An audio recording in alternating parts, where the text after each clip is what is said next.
folks, you are more than welcome this beautiful spring morning to the Coffee with Colin show featuring none other than Nicola Connolly-Byrne. So Nicola, we're going to go to Q&A from the floor in just one minute, right? And before we do, one tip, because everybody's in this together, what would you say to your nearest and dearest? One thing.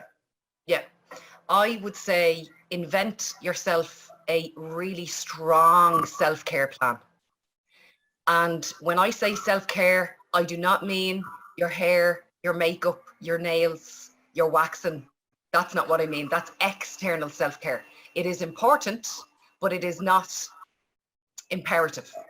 What's imperative is internal self-care, okay?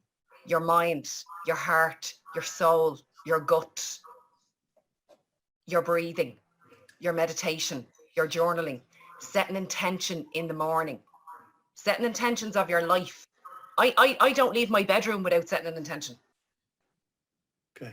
Because I've already decided that this is going to be your best coffee with Colin ever.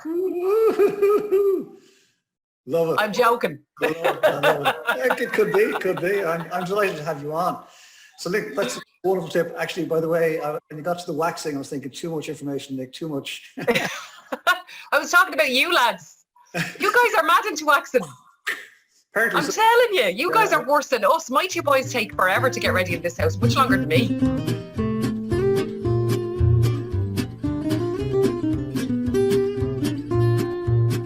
Folks, as ever, you are more than welcome to Coffee at 11, Coffee with Colin live, coming to you from Killaloo and around the world. Everybody got their mugs. Sláinte everybody, good to see you. And today's guest is a very dear friend of mine, long-time friend of mine, a big influence on my journey over the years.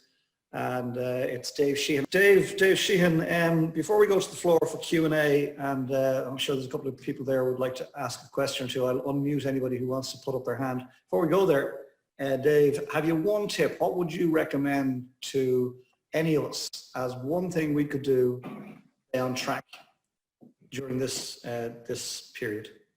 Yeah, I've been thinking of this, and there's just so many. I've been trying to decide which is the best one, and I've kind of touched on a few deadly tips as we've spoken, but I think probably now and always the most important one is limiting your exposure and eliminating exposure if you can to negativity. And that's not just, things and media and stuff like that.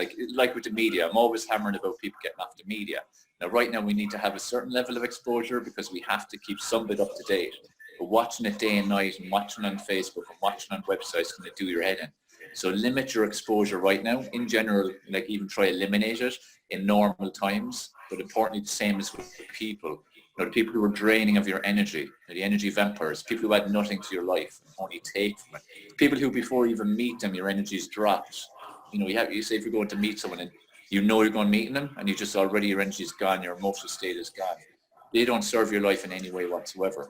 Even when you think about them, it drops. So use this time to kind of do like an audit on your circle and limit where you can. Like say with family will more often than not be a limiting situation. And we all have people in our family like that. Where you can though eliminate. And definitely with things you can control. Family, like I said, is a difficult one. But associates, people you should be in contact with business, friends, stuff like that are not really adding to you. And then what you do online or news, media, all that stuff, you can definitely eliminate a lot of that. Because if you don't feed your mind the right material, you're not going to get anywhere. Like people who follow me will see I'm always pushing positivity in terms of positive mind feed. If I'm walking the dogs, I'm doing anything, I have earphones on, listening to things. I have very little exposure to negativity. And it's a daily battle. It's a lifelong battle. You don't just become a positive person. It's a practice, it's a routine.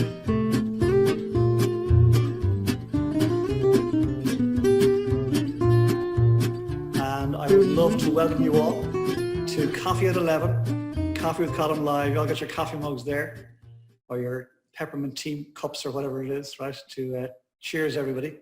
And I'd like to welcome in particular Noelle Crahan, my special guest for today. Noelle, before we go to the floor for Q&A, and the norm is somebody would stick up their hand and wave at the camera, and that means we're going to unmute them. They can ask you a question directly.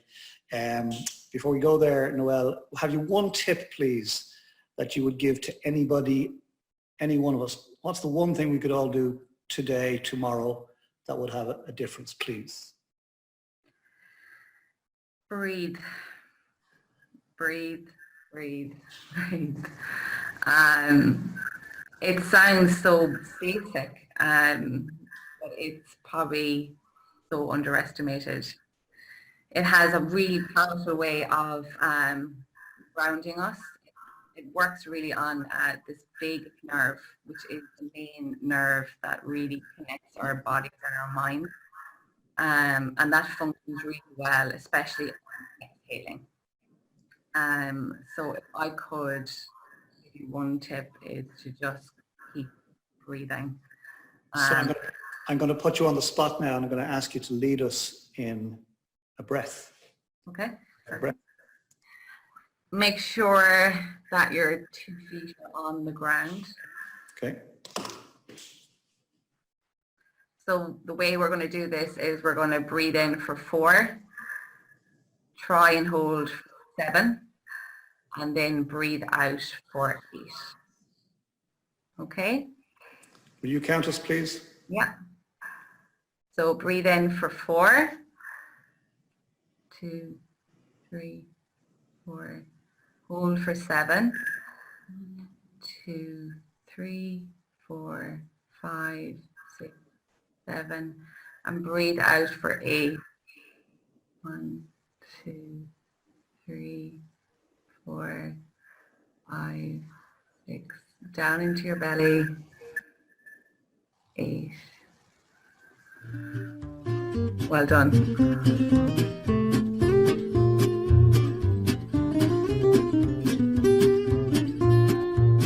Folks, it's 11 o'clock.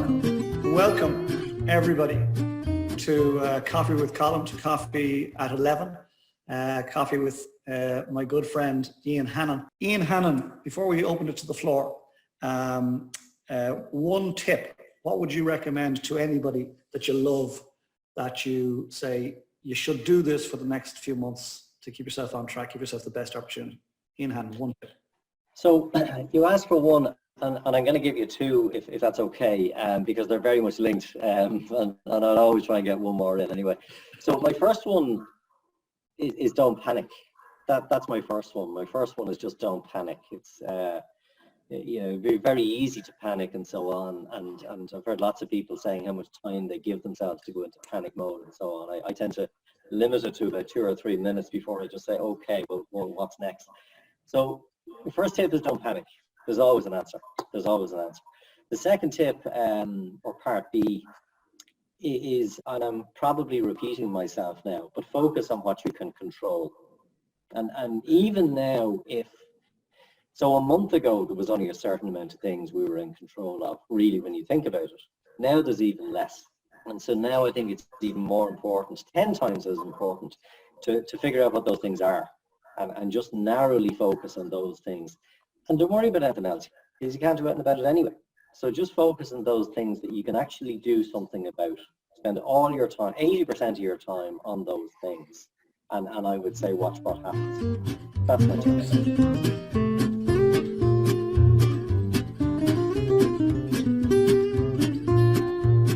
So it is 11 bells. It is Friday, the 27th of March, and I'd like to welcome you all to Coffee at 11, Coffee with Colin, with a very special guest this morning, Barbara Moynihan, with your mug. Say hi, Barbara, with your mug.